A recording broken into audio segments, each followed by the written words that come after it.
навиди бомдодист аз радио зуди тақдими шумо бинандагони азиз, умедворам рӯзатон бо барор бошад. Соат бо вақти Прага 7 субҳ ҳаст ва ман омода ҳастам ки хабарҳои Тоҷикистону ҷаҳонро барои шумо бирасонам. Сипос ки субҳи худро бо мо оғоз мекунед, аммо ман шурӯъ мекунам аз вазъи боду ҳаво. Дар Прага ки ҳамин ҳоло ман аз ин ҷо бо шумо суҳбат дорам, ҳавои абрӣ дар назар аст, эҳтимол меравад ки гармӣ ба 21 дараҷа бирасад. Дар Москав имрӯз рӯзона ҳаво абрист ва бегоҳ борон меборад, гармӣ 7 дараҷа хоҳад буд. Дар пойтахти Тоҷикистон ҳаво беғубор мешавад, ҳарорат ба 32 дараҷа мерасад. мақомоти вазорати корҳои дохилии Тоҷикистон ҳамлаи як сокини шаҳри Бухтар ба ду сарбози қарордодии пойгоҳи 201 Русияро дар маркази вилояти Хатлон авбошӣ ва ҳамлаварро бемори рӯҳӣ донистанд. масъулони сафорати Русия дар Тоҷикистон рӯзи 22 сентябр дар иттилояи расмӣ гуфтанд ки гумонбар дастгир ва таҳқиқи ҳодиса оғоз шудааст. ҳамла ба ду сарбози пойгоҳи ҳарбии Русия дар Тоҷикистон рӯзи 21 сентябр иттифоқ афтодааст. ҳар ду тараф мегӯянд ҳодиса замоне ба амал омад ки сарбозон берун аз қисми ҳарбӣ дар дохили шаҳр аз пайи корҳои шахсии худ буданд. Умарҷони Эмомалӣ, сухангӯи вазорати умури дохилии Тоҷикистон, рӯзи 22 сентябр ба радио зодӣ гуфт, гумонбар дар рӯйхати беморони рӯҳии вилоят аст ва ҷузъиёт аз ин бештар дода нашуд. Вай гуфт, ҳодисаро додситонии вилояти Хатлон таҳқиқ дорад. дар ҳамин ҳол хабаргузории ТАСС навишт, ду низомии маҷрӯҳро дар душанбе бистарӣ карданд ва вазъи онҳо мӯътадил аст. масъулони сафорати Русия дар Тоҷикистон рӯзи якшанбе бо нашри иттилояи расмӣ гуфтанд ки таҳқиқи ҳодисаро ҷиддан пайгирӣ доранд ва бо фармондеҳии пойгоҳи 201 ва ниҳодҳои ҳифзи ҳуқуқи Тоҷикистон дар тамос ҳастанд. дар гузашта чанд мавриди ҳамлаи сарбозони пойгоҳи 201 Русия ба шаҳрвандони Тоҷикистон ва ё қатли баъзе афрод ба дасти онҳо сабт шуда буд. ин сарбозон ба далели бемории рӯҳӣ доштанд ва табобату ташхис ба Русия бурда шуданд. пойгоҳи 201 дар Тоҷикистон бузургтарин воҳиди хушкигарди низоми Русия дар хориҷ аз он мебошад ки дар гузашта гуфта мешуд ҳудуди 7000 низомиро дар бар мегирад. аммо солҳои охир Русия теъдоди сарбозонашро дар ин пойгоҳ дар Тоҷикистон кам кардааст. ин пойгоҳ ҳақ дорад то соли 2042 дар Тоҷикистон бемонад. дар ҳоли ҳозир ин пойгоҳ дар наздикиҳои Душанбе ва Бухтар ҷойгир шудааст. дар ҳамин ҳол вазъи сиҳатии ду афсари тоҷик ки 16 сентябр дар марз бо Қирғизистон маҷрӯҳ шуданд вазнин арзёбӣ мегардад. дар беморхонаи нояи Бобоҷон Ғафуров се сарбози марзбон, афсари дастаи Алфаи Кумитаи давлатии амнияти миллии Тоҷикистон ва як масъули шуъбаи вазорати корҳои дохилии ин ноҳия дармон мешаванд. масъулони ин беморхона мегӯянд, вазъи саломатии се сарбози қошонҳои сарадӣ мӯътадил аст, вале ду афсар чандон ҳоли хуб надоранд. як корманди ҳамин беморхона ба шарти ифшо нашудани номаш ба радио зодӣ гуфт, Идибек Шамсиев, афсари Алфа ва Саидмумин Неъматов, як масъули шуъбаи вазорати корҳои дохилии ноҳияи Бобоҷон Ғафуров, шаби муноқиша бо ҷароҳатҳои гуногун ба беморхона оварда шуданд ва хуни зиёдашон рехтааст.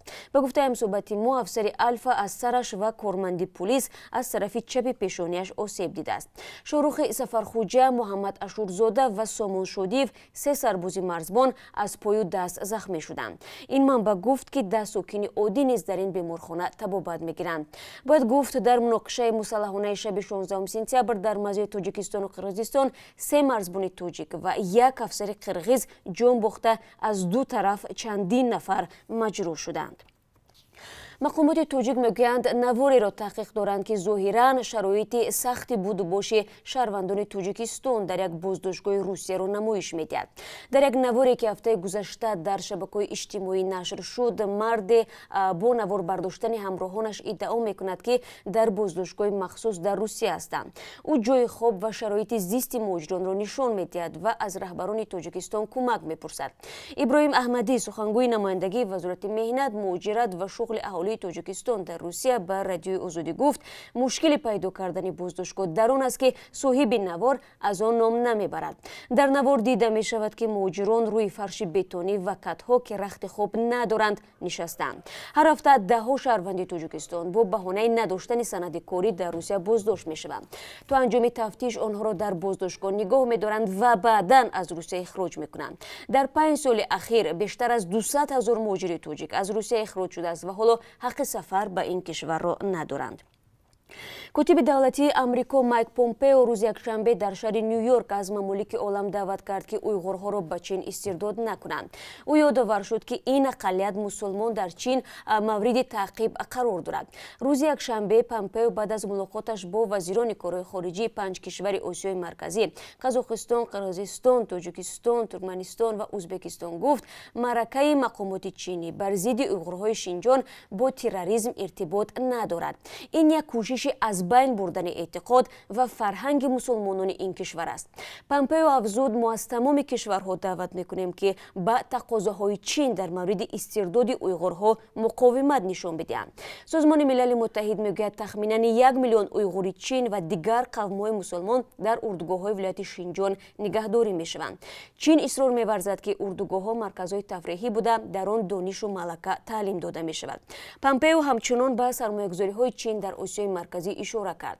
баъзе мансабдорони амрикоӣ мегӯянд чин кишварҳои Осиёи марказиро ба гирифтани қарзҳое ташвиқ мекунад ки онҳо имкони баргардондани онро надоранд ва ба эҳтимоли зиёд ба Пекин дар корҳои дохилӣ ва дастрасӣ ба захираҳои табиияшон нуфузи бештар хоҳанд дод. Помпео ба кишварҳои Осиёи марказӣ пешниҳод кард ки дар ҷараёни арзёбии лоиҳаҳои бузург ширкатҳои амрикоиро низ мадди назар бигиранд ва амрико ҳозир аст имконоти сармоягузорӣ дар ин кишварҳоро баррасӣ кунад. мансабдори баландпояи амрикоӣ бо вазирони кишварҳои Осиёи марказӣ ҳамчунон мубориза бо терроризм ва қочоқи маводи мухаддирро баррасӣ намуд. як гурӯҳ аз сокинони маркази шаҳри Душанбе рӯзи 20 сентябр эътироз карданд ки ширкати сохтмонии Муқим-1 мехоҳад замини назди хонаи онҳоро бигирад ва кӯдаконро бе майдони бозӣ гузорад. масъулони ширкат мегӯянд бар асоси қонун ва ризояти мақомот кор мекунанд. рӯзи 20 сентябр беш аз 15 сокини кӯчаи Ҳусейнзода нагузоштанд ки кормандони ширкати Муқим-1 девори атрофи сохтмонро канда ба манзили онҳо наздиктар шаванд. маъмурони милиса низ ба маҳалли ҳодиса омада буданд ва сокинон хостанд ки ором шаванд. аммо сокинон гуфтанд аз як сӯ садои баланди корҳои сохтмонӣ боис ба асабоният ва бехобияшон шуда, аз тарафи дигар гашту гузор дар маҳалро хатарнок кардааст. бархе аз сокинони дигар гуфтанд аллакай ҳушдор гирифтанд ки бинои дуошёнаи онҳо низ вайрон ва дар ҷои он манзилҳои бисёртабақа пӯшида хоҳад шуд. аз ин рӯ аз онҳо хоста шудааст ба сохтмонҳои нав дар атрофи худ эътироз накунанд, чун кор аз рӯи нақша ҷараён дорад. дар ҳамин ҳол як масъули идораи замини шаҳри Душанбе бе зикри номаш гуфт бар асоси нақшаи генералӣ дар макони бинои дуошёна дар назар аст иншооти дигари замонавӣ бунёд гардад. вале ӯ ҳам дақиқ шарҳ надод ки сокинони бино дар чӣ шароит макони зисти худро иваз хоҳанд кард.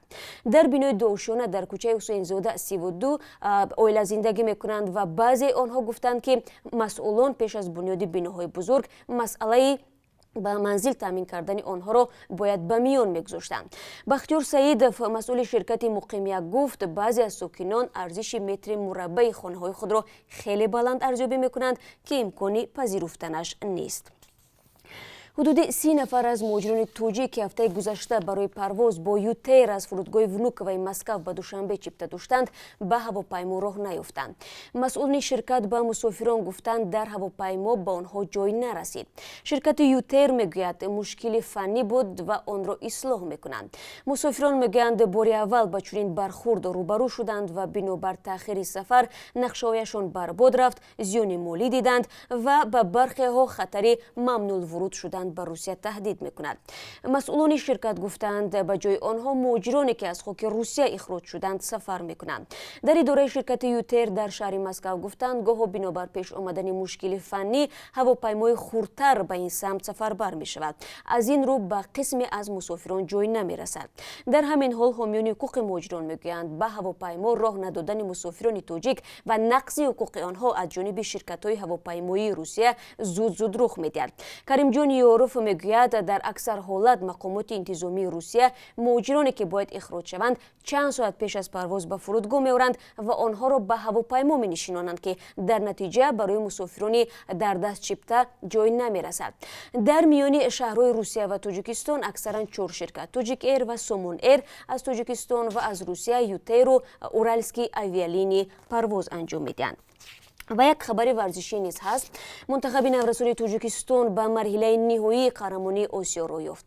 دسته منتخب نورسان زیر 16 ساله فوتبال تاجیکستان که در بازی آخرینش در مرحله انتخابی قهرمانی آسیا 2020 منتخب نورسان اردن را با حساب 5-2 شکست داد، در گروه ا مقام اول را کسب نموده به قسم نهایی مسابقات راه پیدا کرد. این بازی گروه ا شب یکشنبه 22 سپتامبر در شهر زرقای اردن در ورزشگاه بین‌المللی شاهزاده محمد دایر گردید. به این ترتیب منتخب نورسان تاجیکستان در همه 4 بازیش غالب آمد و در این گروه با 12 امتیاز جای اول را صاحب گشت. باید گفت از روی نتیجه گیری مرحله انتخابی غالبان 11 گروه به قسم نهایی قهرمانی آسیا 2020 که از 16 سپتامبر تا 3 اکتبر سال 2020 در بحرین دایر می‌گردد راه خط گرفتند. ضمناً منتخب نورسان تاجیکستان برای 4م بار است که در مرحله نهایی قهرمانی آسیا شرکت خواهد کرد. از این پیش فوتبال بازان نورسی تاجیک سالهای 2006، 2010 و 2018 به مرحله نهایی این مسابقات قطعی راه پیدا کرده بودند. بهترین نتیجه منتخب نورسان تاجیکستان مدال نقره قهرمانی آسیا در سال 2018 در مالزی می باشد. و چون معمول اکنون از قرب اسعار خارجی میگوییم که برای امروز از سوی بانک ملی به طور زیل معین شده است. $1 9 سومانی و 69 درم، 1 یورو 10 سومانی و 68 درم و 1000 روبل روسی برابر است به 151 سومانی و 40 درم.